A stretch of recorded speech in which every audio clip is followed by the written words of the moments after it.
seeing Shalonda Young in the house, so this is great.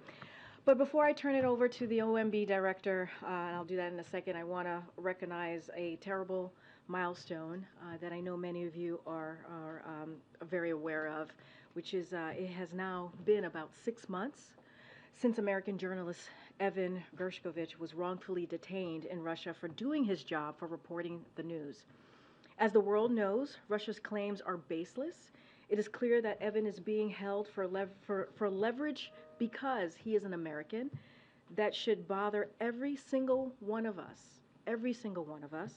The president has been clear that we have no higher priority than securing the release of Evan, Paul Whelan, and all Americans wrongfully detained abroad. Once again, we call for Russia to immediately release Evan and also to release wrongfully detained U.S. citizen Paul Whelan. Our efforts to secure their release are ongoing, and we will not stop until they are home. I also want to take a minute to echo the president's sentiments on the legacy of Senator Dianne Feinstein. She was a history-making trailblazer who dedicated her life to the people of California for over half a century. From the city of San Francisco to the halls of Congress, Senator Feinstein turned her passion into purpose to benefit the lives of all Americans. As the president said, he had his own close relationship with the senator, forged over 15 years together in the Senate, and she was a cherished friend. And finally, before I do turn it over to our guests, I wanted to make one more thing very clear, which we have been doing as an administration from here for the past couple of days. Now, as you all know, extreme House Republicans are solely to blame for marching us toward a shutdown. That is what we're seeing right now. It is a basic fact, and one that many of you have already reported. I know how much you all love when I quote folks, so here we go.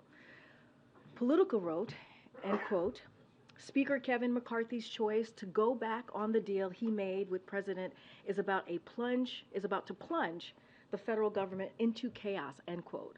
Punchbowl says, and I quote, McCarthy is the only congressional principal no longer abiding by the agreement, end quote. Washington Post writes, quote, of course, Biden has played no role in bringing Congress to the brink of a shutdown, end quote. And it's not just what you all are reporting, it's also what Republicans are saying themselves. Leader McConnell said, and I quote, shutting down the government is a choice, and it's a choice that would make the crisis at our southern border even worse, end quote. Speaker McCarthy said, some individuals, quote, just want to burn the whole place down, end quote. Representative Garrett Graves said, the arsonists have lit their house on fire. Representative Matt Gaetz said, we will have a government shutdown, and we cannot blame Joe Biden. We cannot blame House Democrats. Representatives George Santos and Ralph Norman admitted by saying, shut it down. Those are their words. But no one can explain what House Republicans are shutting down the government over. It's a serious question, and they don't have a good answer for it. As Newt Gingrich said, and I quote, I frankly don't understand it. I think it's sort of nuts. There are times people vote yes one day, and then they come back and vote no the next day, and can't explain why they switched, end quote. So we are here today facing a possible shutdown, because even after Speaker McCarthy said that the bipartisan budget agreement would help Congress work again to do their jobs, the appropriation bills, he chose a different path, an extreme partisan path toward a shutdown, a extreme Republican shutdown. So for more on this, our speaker has broken for. So let me step back for now. For more on how the speaker has broken his word and the impacts of the devastating cuts, he is proposing we have our OMB director, Shalonda Young, to talk through those impacts. All right, here you go. Hi. Who all thought I'd be back here so soon? Maybe you all did. I certainly hoped I would not. It's been just 4 months since President Biden House Republicans, House Democrats, Senate Republicans, and Senate Democrats all made a bipartisan budget deal. You all were there. I was there. You remember what it took to get to that deal. We shook hands, 2/3 of Congress voted for it, and the President signed it into law. A commitment to the American people that reduced the deficit, protected critical programs, and ensured their government remained open. Today, 4 of those 5 sides I just listed are sticking by that deal. The one side, House Republicans, are refusing to live up to their end of the bargain. They have turned their back on the deal. They are on an island entirely by themselves and entirely of their own making.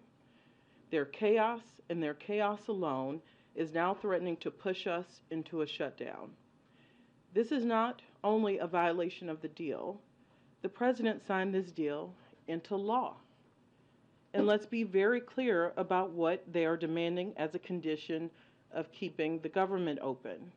It's all right there in the CR they're considering right now. Plain black and white, instead of working in a bipartisan fashion to keep the government open, they are now tripling down on their demands to eviscerate programs that the American people rely on. The exact same ransom they sought for honoring the full faith and credit of the United States. Their bill includes devastating 30% cuts. You heard me, 30% cuts. And listen to what that means. It would eliminate 12,000 FBI agents, almost 1,000 ATF agents, and more than 500 local law enforcement. Kick almost 300,000 children out of Head Start. Rob more than 1 million seniors of nutrition services like Meals on Wheels. And guess what? If they don't get their way, if we don't go along with the devastating cuts I just listed here, they want to force a shutdown that will hurt our economy and national security. What would a shutdown mean? More than 2 million service members wouldn't get their paycheck. Long-term disaster recovery would be further delayed. Nutrition assistance for nearly 7 million women and children who rely on WIC would be jeopardized. Small businesses would lose out on more than $100 million a day in loans. What kind of choice is that? In addition to the more than 2 million service members who won't get their paychecks, we're talking about more than 1.5 million federal civilian employees by current estimates, roughly a quarter of whom are veterans, missing paychecks, meat and food inspectors, border patrol agents, air traffic controllers, TSA agents, just a small example. On top of that, federal contractors have no guarantee of back pay. None. The thousands of federal contractors who serve the mission of this country to serve the American people, no guarantee that they're made whole.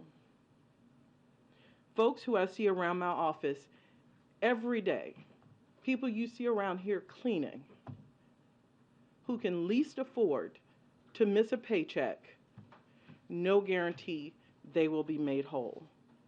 Our message is simple. House Republicans need to stick to the agreement we already reached and they already voted for. Do the job they were elected to do.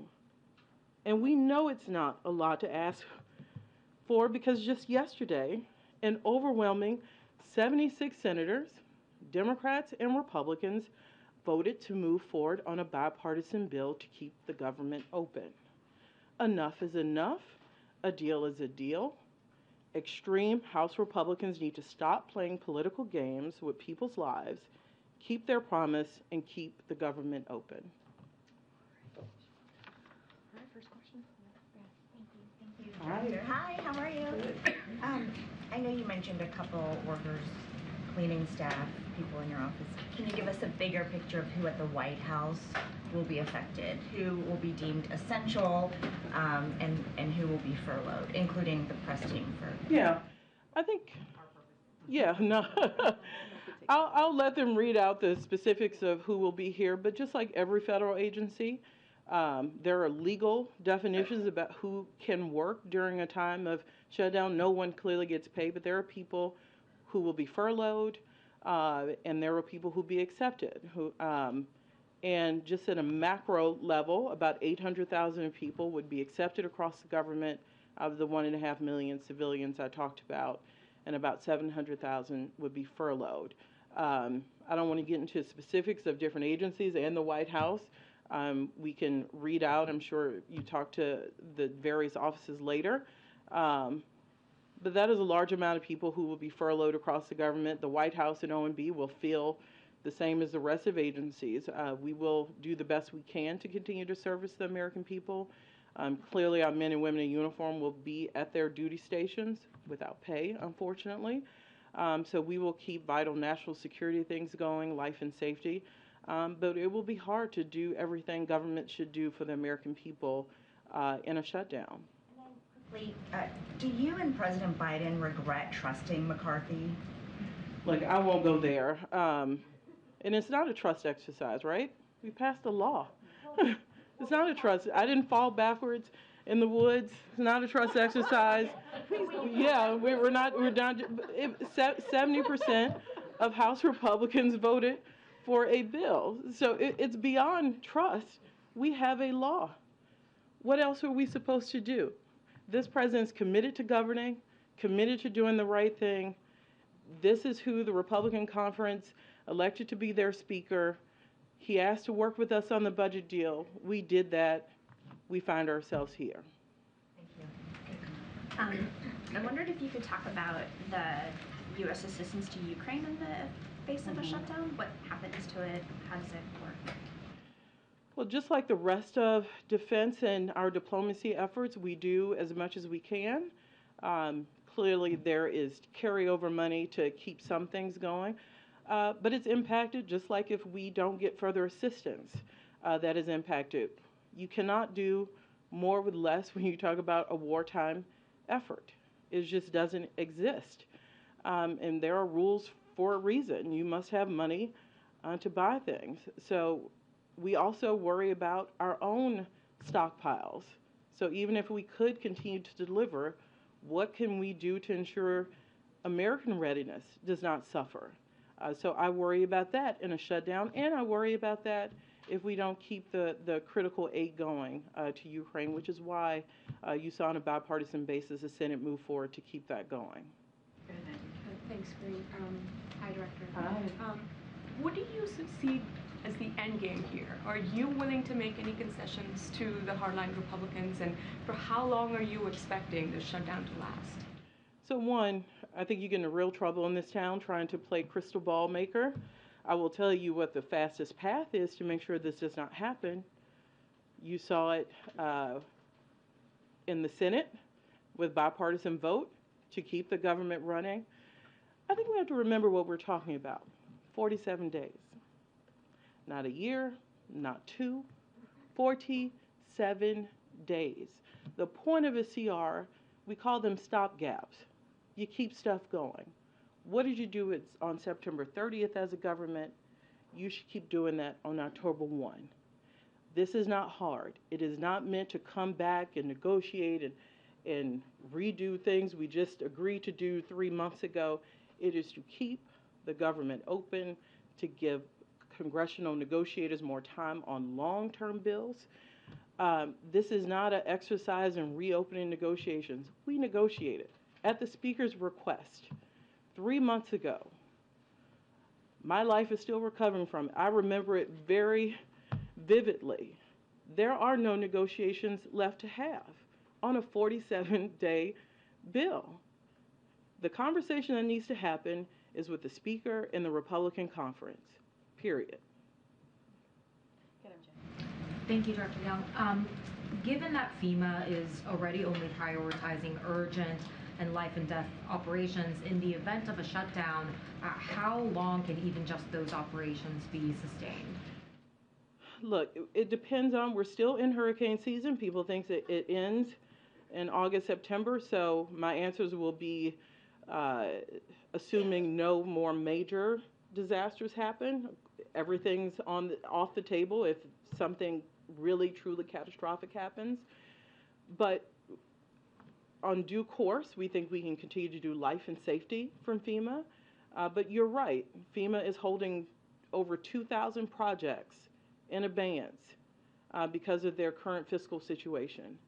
When did we tell Congress about this? In mid-August. It's now late September. We told them we cannot pay our disaster relief bills in mid-August. It's now late September, and they are now marching us towards a shutdown where those 2,000 projects just get longer and longer and longer. So if you are my home state of Louisiana, if you are Puerto Rico, if you are Texas, anyone who has had a major declaration in the past who are doing long-term recovery, we have to continue to hold to pay for those projects that are needed to continue to rebuild. The life and death operations, though, they can continue. They can continue, but I wanted you to know that statement applies if there are no more large events. You know, we will have a different answer if there is a catastrophic event that pushes FEMA past the point of having enough money to do life and safety. Right now, if there are no catastrophic events, we can continue to do life and safety. But if there are, then that may not be possible. I mean, that is always the answer. I've done FEMA budgets since I was a baby staffer on appropriations. All rules, all statements are out the windows when you have large events. They just skew the numbers needed so greatly. Thanks. Thank you. Dr. Young, do you have and I'm sorry if you mentioned this at the top, but do you have an estimate of how much does it cost when we have a shutdown and then we reopen the government again? An estimate of, per day or per week or however long it goes? Yeah, we'll say, look, our analysis on a shutdown really is tied to how long it happens. But one can expect like a 0.1 to 0.2%, I think most economists agree, hit to GDP. The hope is, though, during a shutdown, if that happened, the economy would be able to pick that GDP loss up in the next quarter. So it may not be a permanent loss. But why risk our economy for a manufactured shutdown, all a problem within one conference in Congress? I say 0.1 and 2, and that doesn't sound big. 0.1% of our economy is $26 billion. I'm sorry if I wasn't clear. That's a hit to the economy, but is there an actual cost to, shutting down the government and then reopening again, like any kind of logistical admin costs? So it will not cost anything that would be outside of our normal spend rate. Like the people in the office on, not the 30th, because the 30th is a Saturday, on the 29th will do the work they need to do today. They'll be provided like 4 hours on their devices to send people and have out of office, send people last messages.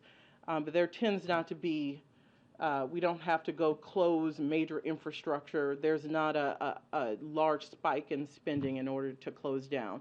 What is really expensive is the hit to GDP, the inability of people to access services like WIC. And it's not just new people signing up for things like WIC. It is people who are on WIC currently. They cannot get access to the meals they would normally get. That is the real impact to the American people. Fundamentally, we've been here. Oh, I'm sorry. She was looking at me, so I got excited. Sorry. Don't let me get you in trouble. I promise I'll come down, but Thanks, Karine. Thanks, Shalonda. So the Treasury Department now says the federal deficit is at $1.5 trillion. That's more than the CBO projected. The president's pushed the bipartisan infrastructure bill. He's pushed the Inflation Reduction Act, the American Rescue Plan. He signed into spending $5.8 trillion over the past 2 years. Spending is at the heart of this impasse.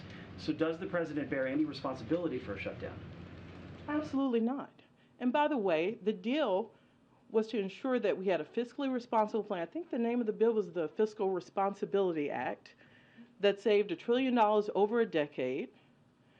And look, if House Republicans want to join us in the Fiscal Reduction Act, I'm happy to talk to them about the tax cuts they have pending in Ways and Means that add to the deficit. I'm also happy to talk to any Republican who voted for $2.5 trillion of tax cuts unpaid.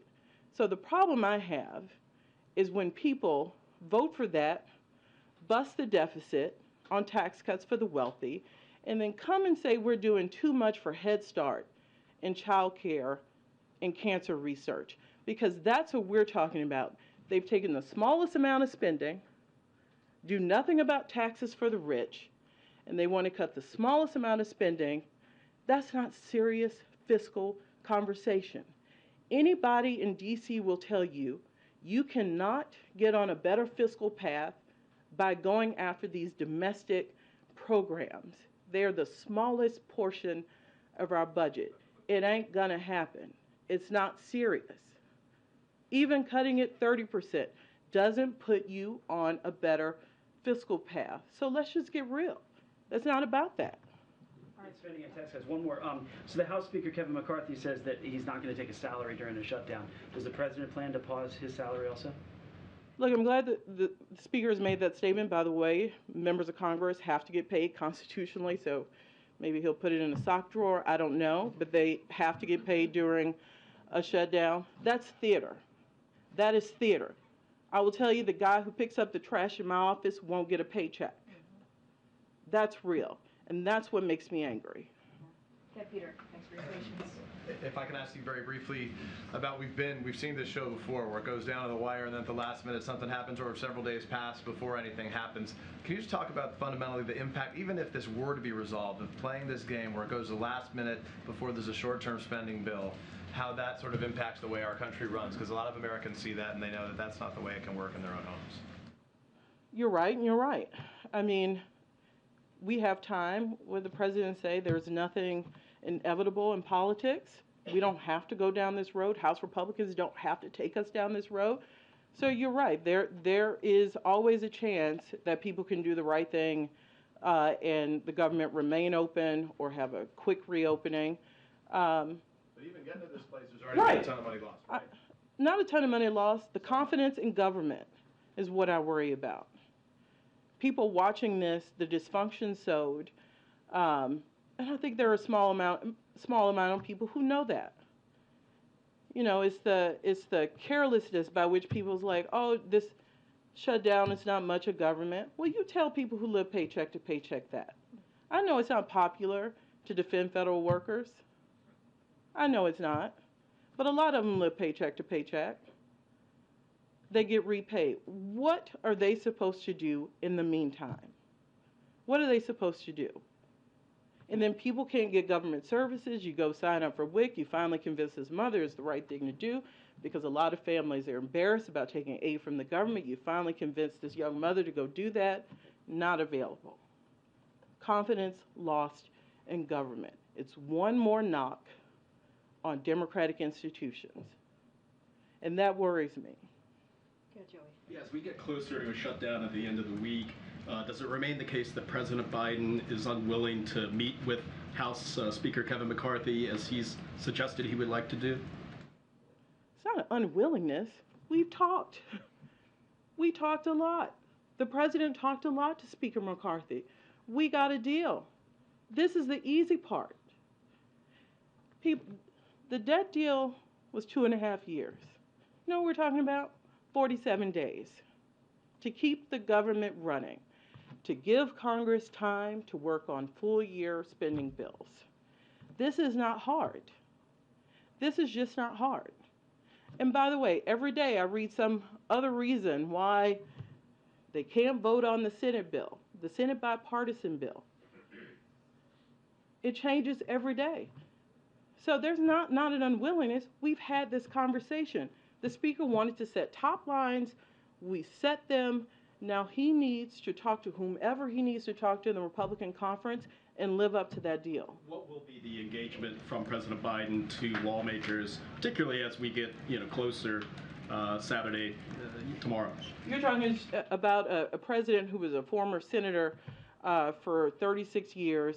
He has close relationships on the Hill. He stays in dialogue with Congress. Clearly, there's going to be an uptick in that as we are led down this path by House Republicans, and that'll continue. The president is constantly updated on what is happening, but I'll tell you, we're at the 29th.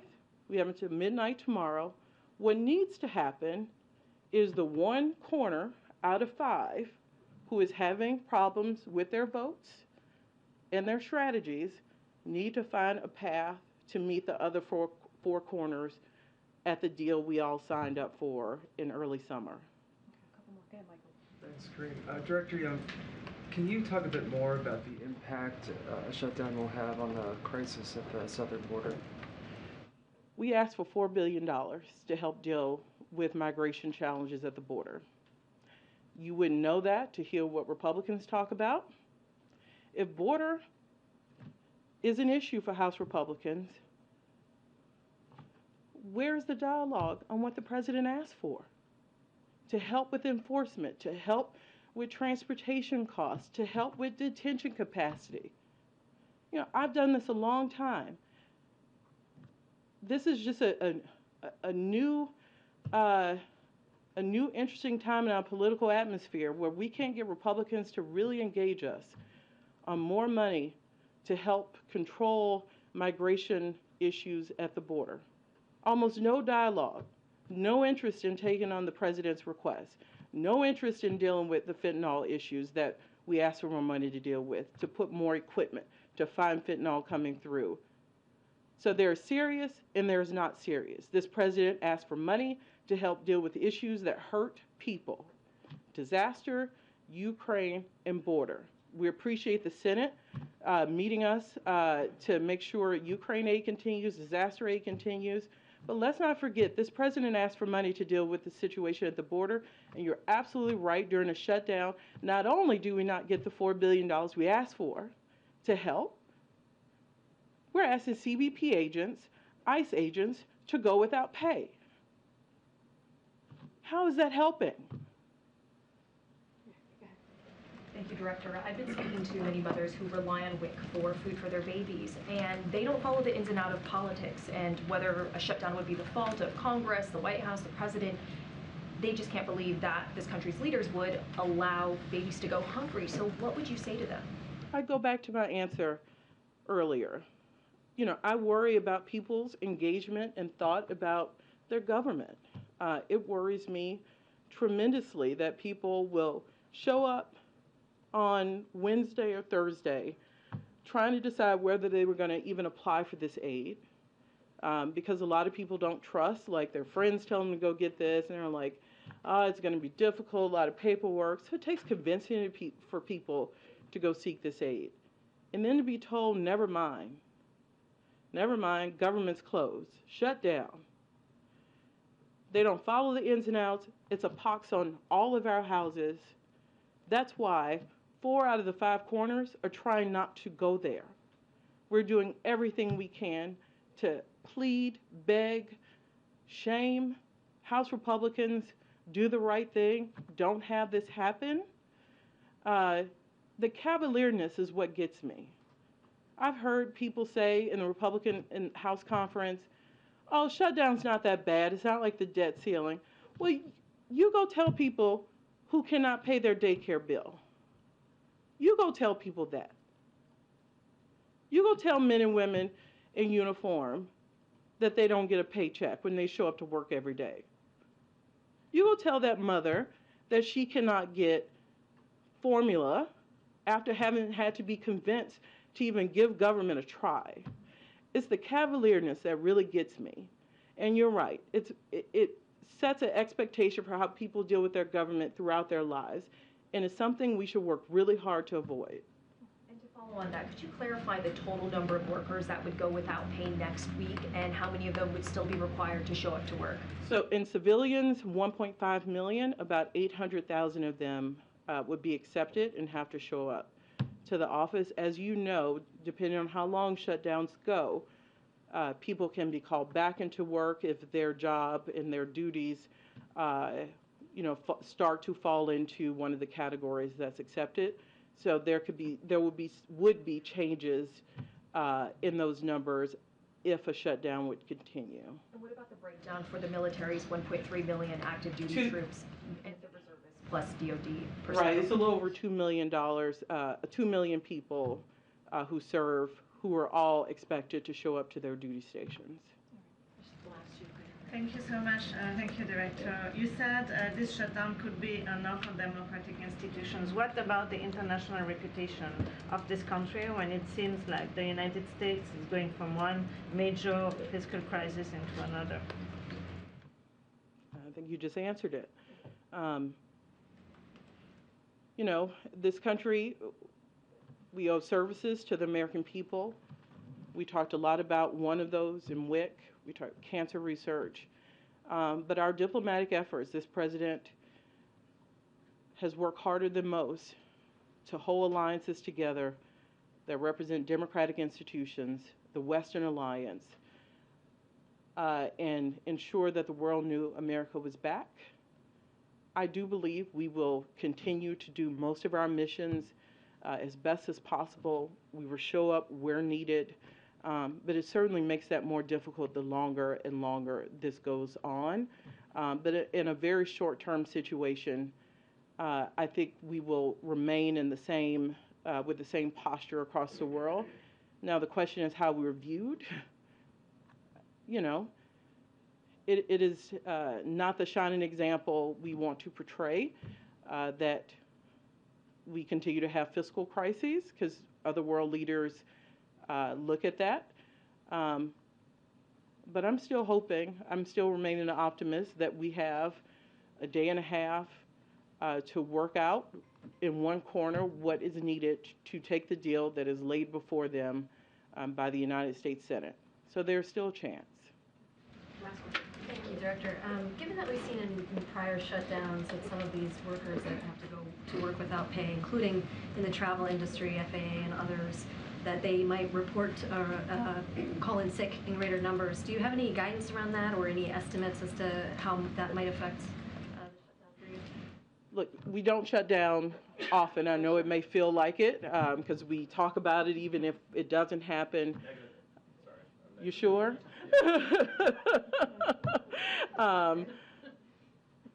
So it doesn't happen often, so there aren't numbers. We certainly have anecdotal evidence that that happens on occasion, and it goes back to what I talked about earlier. People make decisions that are best for their families. Thank you. Appreciate it. Thank you. Thank you. Have fun. I hope not to see you all for a little bit. Thank you so much, Director Young.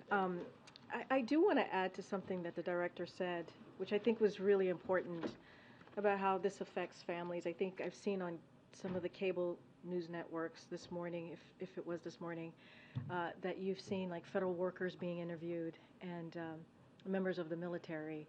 And you see people, I think one interview, someone was crying about how this is going to affect this shutdown that Republicans in the House are bearing us to is going to affect them. And this is real. This is real life changes and real life impact on people across the country. And there was one military personnel who was interviewed who said that one of the reasons that they went into the military is to have that stability, right? Is to make sure that they have a stability in their life.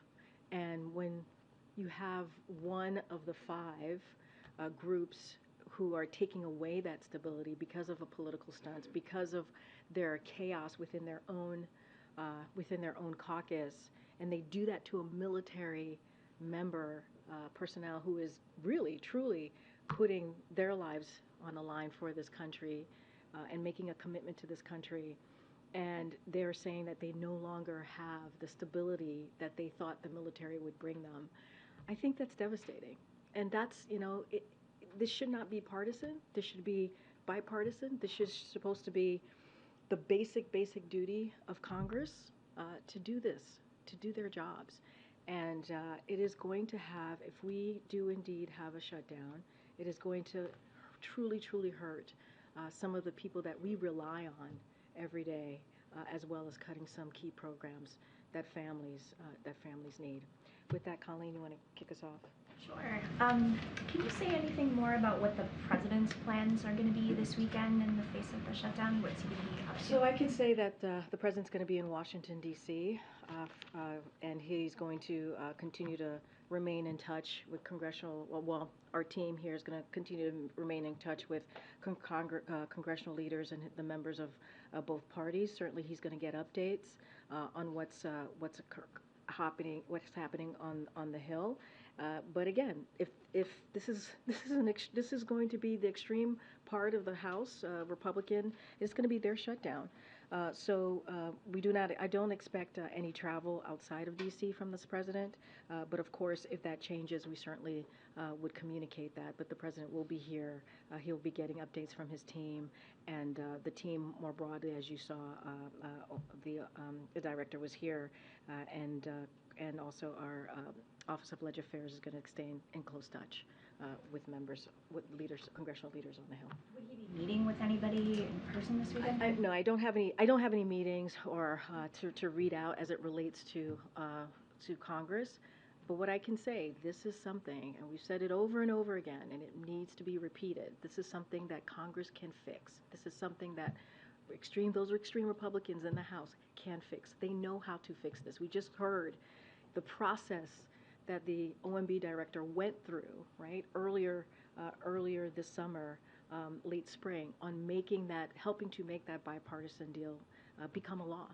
And so we should not be here. She shouldn't have been here at this podium talking about a potential shutdown. It should not have been this way, and they can fix it. On the auto workers strike, so it's expanded now, and I just wondered if the White House is concerned about broader economic impact of a strike as it sort of wears on. I think it's 2 weeks. So a couple of things, and I've been asked this question about the potential impacts. Look, we always take a look at what a major economic situation the potential impacts could have. Certainly in our economy more broadly, but I will just go back to what I've said. As it relates to the shutdown does not need to happen. These programs that families need should be continuing. We should not be in this position that we're in. This is something that Republicans in Congress and the House more specifically are heading us towards. And you saw there was a chart that was up when we were speaking, and Senate Republicans, Senate Democrats, House Democrats, the president, we're all on the same page. We're all on the same page here. And for some reason, extreme House Republicans refuse. They have refused to get on board here. And as it relates to the shutdown, should not be happening. This can be avoided. They can fix this if they choose. If they choose. Good. Thank you, Karine. I hear what you're saying, and about what? About Republicans. Yeah. And that they have to fix this. It's their problem. It's not ours. And that's exactly what the White House said before the deal was struck about raising the debt ceiling. Mm-hmm. Initially, you guys weren't going to touch any kind of negotiation because you said it was solely up to House Republicans, up to Congress to raise the debt ceiling. But then the president did intervene to avoid the U.S. defaulting. So I'm just trying to understand at what point would the president intervene to avoid a shutdown? So I understand your question as well. Here's the thing, and I think Director Young did a really good job laying this out. What we are talking about is a bipartisan bill that became law. That's what we're talking about. Something that became law, that was agreed by the five sides, right? The House Republicans, even themselves, 2/3 of them voted for this. This is law. This is an agreement that was already made, that multiple conversations were had about this. This should be simple. This should be easy. And that's what we're talking about. We're talking about something that already existed not that long ago, that they all literally voted for in the House and in the Senate in a bipartisan way. Something that I've said before, that's what Americans want us to do here in Congress and in the White House, right? In the federal government, to get things done in a bipartisan way so that it helps American families. And what they're doing, they can fix it. There's no conversation that needs to be had because they literally can fix this. It is their chaos. They can fix this. And what they're putting at risk is our economy, our national security, as we just talked about the military personnel. It's a, you know, we have been able, the president in the last 2 years have been able to get our economy back on track, right? We've talked about the 13.5 million jobs. We've talked about unemployment being under 4%. And what they're doing is incredibly irresponsible and it is reckless. So that's the difference. When you're asking me, you don't quite understand or trying to figure out what we're talking about, we already made the deal. That's why we keep saying a deal is a deal.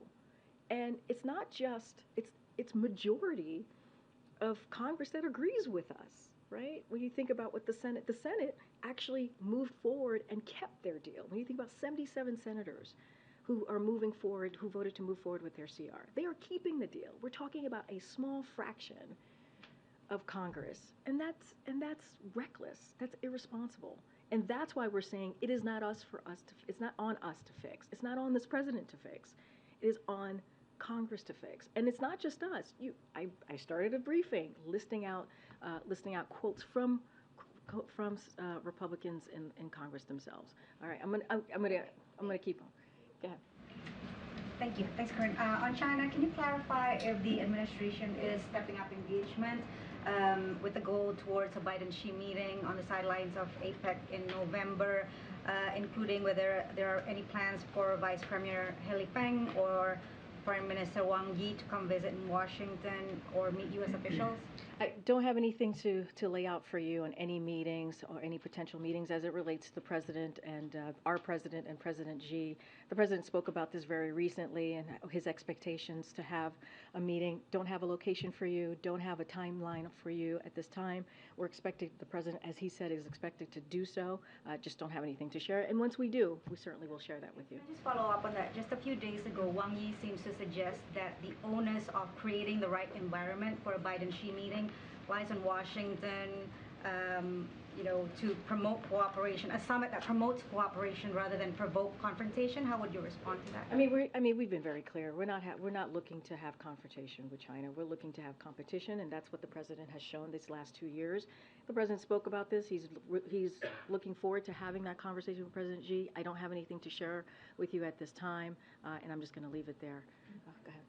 Thank you. Does the president plan to take up McCarthy's offer to meet, and does the White House see any value in that? Look, I'm going to be very clear. The person that McCarthy, or the people that McCarthy needs to talk to, is his own caucus. That's who he needs to have a conversation with, not the president. The president had multiple conversations with Speaker McCarthy very early on to get this bipartisan deal that 2/3 of the House, Republicans House voted on. The conversation is not between the president and McCarthy. What I'm saying very clearly is the conversation needs to happen between Speaker McCarthy and his caucus. That's the fix. That's the chaos that we're seeing, and that's where he needs to focus on. And how would you describe the president's relationship with Senator Feinstein in recent years? When was the last time they spoke to one another? So I believe the president reached out back in August. They missed each other, and so the president had a conversation with her chief of staff. That is the last time that the president had reached out. I mean, the president spoke to this, very, I think, very deeply, right? And just moments ago when you all watched his remarks, and they were very close friends. They served together for over a decade. I believe 15 years in the Senate together. And he saw her as a close friend. One of the things that they worked on that is an issue right now across the country was assault ban weapons, right? That is something that they worked together on in 1994 and actually saved lives for those 10 years before it sunset in 2004, right? So there's been many things that they've been able to work on together, and so they find, and even as president as well. And so he sees her as a dear friend. It is a sad day. Certainly for us here, and also for her family, and clearly for the state of California, and I'll just leave it there. Kevin and Jay. We just heard Director Young saying this is not hard, but Speaker McCarthy clearly is finding this difficult. Can you give us any sense of how President Biden sees the situation that Speaker McCarthy is in? Does he think that the speaker is in a tough spot? Have you gotten the sense that there's any sense of sort of sympathy towards Speaker McCarthy, or is it all pure exasperation? Look, I'm not going to go into the president's feeling about the speaker or his situation currently as Speaker of the House. What I can speak to is what we've been saying all along, which is a deal was made. The president had, as you all know, and saw this happening when these conversations were going on in person and trying to get that bipartisan deal very early on in the summer. And what the president believes is that many Americans are going to be hurt by this. Many families are going to be hurt by this, by something that extreme House Republicans are barreling us down through, right? They're heading us down a road that is unfortunate, that is reckless. And that's what the president is concerned about. He's concerned about the American people. And this is something, again, they can fix this. They can. Can you confirm when the two men last spoke? I don't have a date or time, a timeline of when they last spoke. What I can say is that clearly the OMB director, Congressional or Office of Legislative Affairs has been in regular touch with congressional leaders on this for the past several weeks, several months.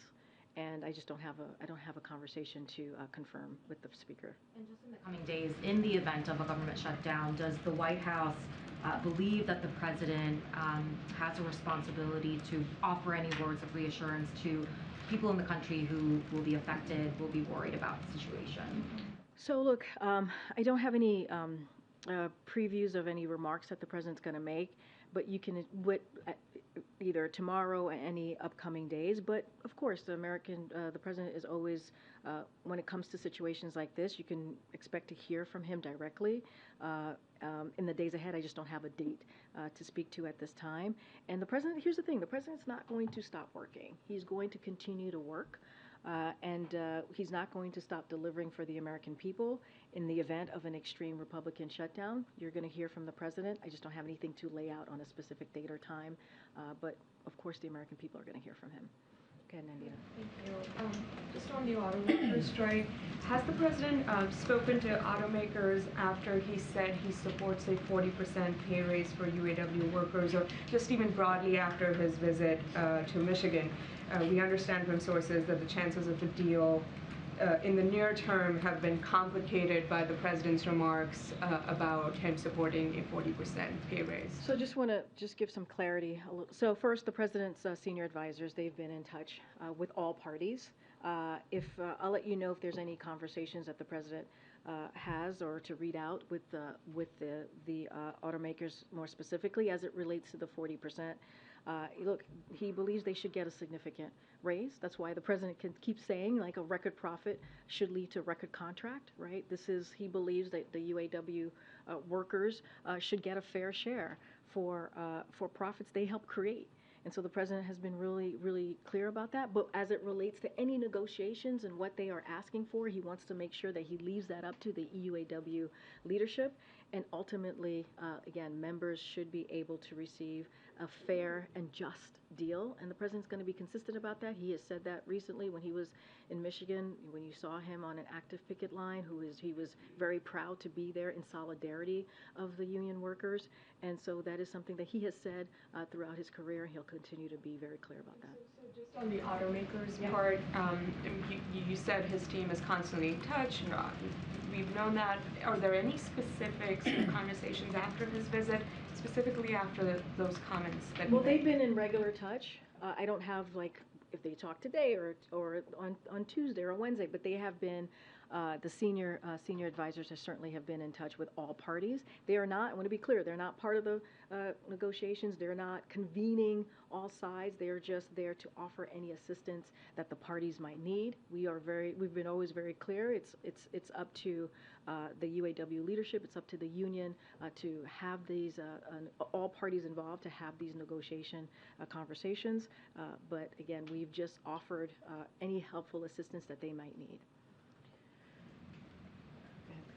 Can I circle back, thank you, to a question that was asked, I think, of the OMB director, which is essentially if we could get a sense of what the White House will look like during the shutdown and who all folks can anticipate will be here, specifically from the press side, but broadly what the White House will look like. So look, and not going to have much more to share than what the OMB director said. Many people are going to be furloughed. That's kind of unfortunately how this all works. The process that we are kind of dealt with here as we're dealing with this potential shutdown. But we will do our best, certainly, to continue communicating with all of you. We will have a press briefing during next week. Look, again, they're going to be furloughed, and some will be expected and continuing to work, as the director said. And that's going to be across the government. That's going to be the same case here at the White House. And that's just kind of the way it is. And we're going to continue to deliver for the American people, but it's not going to be as business as usual when you have majority of folks furloughed. And that's kind of where we are, sadly, unfortunately, in this time. But as it relates to the press team, certainly we'll be holding press briefings.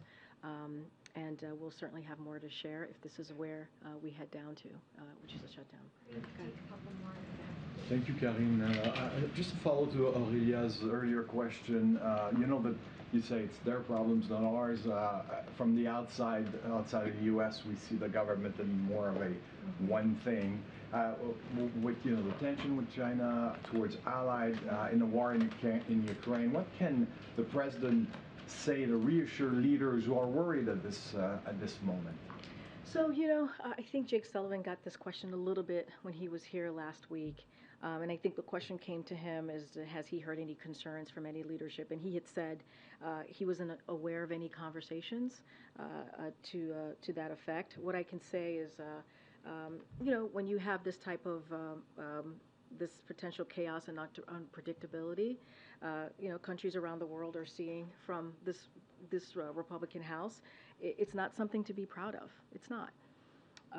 But what the president and our team have done for the past 2 years is rebuild those relationships with our partners and allies, and so at the same time trying to carry out the work of the American people. And that's something that you've seen the president do over the past 2 years, whether it's here at the White House or whether it's at a summit that he's attended.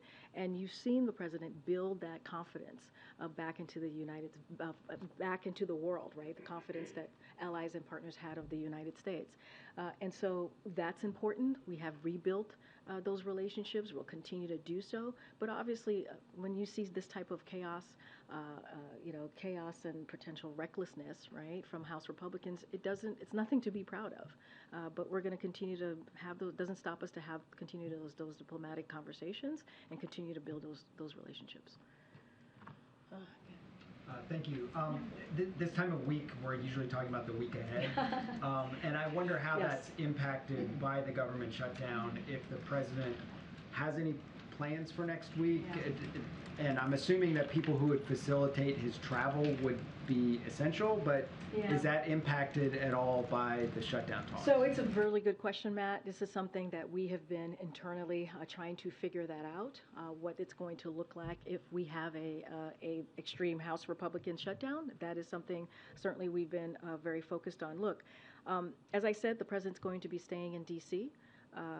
You could be assured that the American people and you all are going to hear from him on a regular basis in the next upcoming days because he's going to continue to work for the American people. I can't speak to travel right now. Right now, we're going to focus on just the next couple of days and what that's going to look like. Again, he's going to stay here in D.C. We're going to continue to work for the American people. Yes, people are going to be furloughed. It's not going to be business as usual, but we're going to continue to do our best to work on behalf of the American people. And then it also sounds like you guys don't view there being any need for a negotiation from the White House perspective. So in thinking about what is the work that he needs to do in your eyes? Is the work communicating to the American people about this, or is there any? I mean, is he going to be in touch with anybody on the Hill? I'm just trying to think through the weekend. It's all good questions. Look, the president is going to say privately what he's been saying publicly, right? And he has spoken to this almost every day this week about the shutdown, about what Republicans in the House are doing. He's been very clear about this, right? He's talked about the economic impact. When he was doing the meeting with HBCU board of advisors, his board of advisors, he talked about the impact on the Black community specifically. He's talked about impacts just broadly with American families and Americans. So he has been very clear about this, and we are going to continue to be clear about this. And the reason why, just to go back to what I stated earlier to Weija, the reason why we're not negotiating is because we already did that. We did negotiate. The president spoke multiple times with congressional leadership on this. And there was a bipartisan piece of legislation that was agreed upon, that was passed, that was made into law. And so this is something that Congress, and this sits with, really, when we say House Republicans, it really sits with them. Because we saw what the Senate was able to do in a bipartisan way, which is keep their promise, move forward with the deal that we've made. And we know House Democrats are on board to keep the government open and keeping with the deal that was made. It's just this really small, extreme fraction in Congress. These extreme House Republicans that continue to hold this back because they want to push extreme policies that's going to hurt Americans. And so that's why we say that, because that is the fact, that is what's happening and being played out on the other side of Pennsylvania Avenue. And so, look, the president's going to continue doing the job. American people are going to hear from him over the next couple of days, and yes, he'll be in D.C. Go ahead. Anticipating if there is a shutdown, the president has never come to the briefing room, and if it would facilitate and make it easier with staff furloughs for him to speak to us from here, we always invite the president to come to the briefing room. We appreciate the invite. The issue of debt ceiling played out in a similar way, where the position was it's their job to do it, and then when a critical hour came, the president engaged. If it goes to a shutdown, would he then view it as, okay, there's a new chapter to this in terms of resolving it, getting out of it, and would he feel like he needs to engage more at that point? Would that be a different mindset? Weija asked me a similar question as you did, and we're going to be very clear about this, and don't want to get into hypotheticals from here, because we believe that this can be fixed. We believe that House Republicans can fix this. It is their job to fix this. So not going to get into too far down the road. Would he see it as a different set of circumstances? I just want to be careful, right? Because again, I don't want to get into hypotheticals. We see this as a situation that could be fixed because we already made a deal.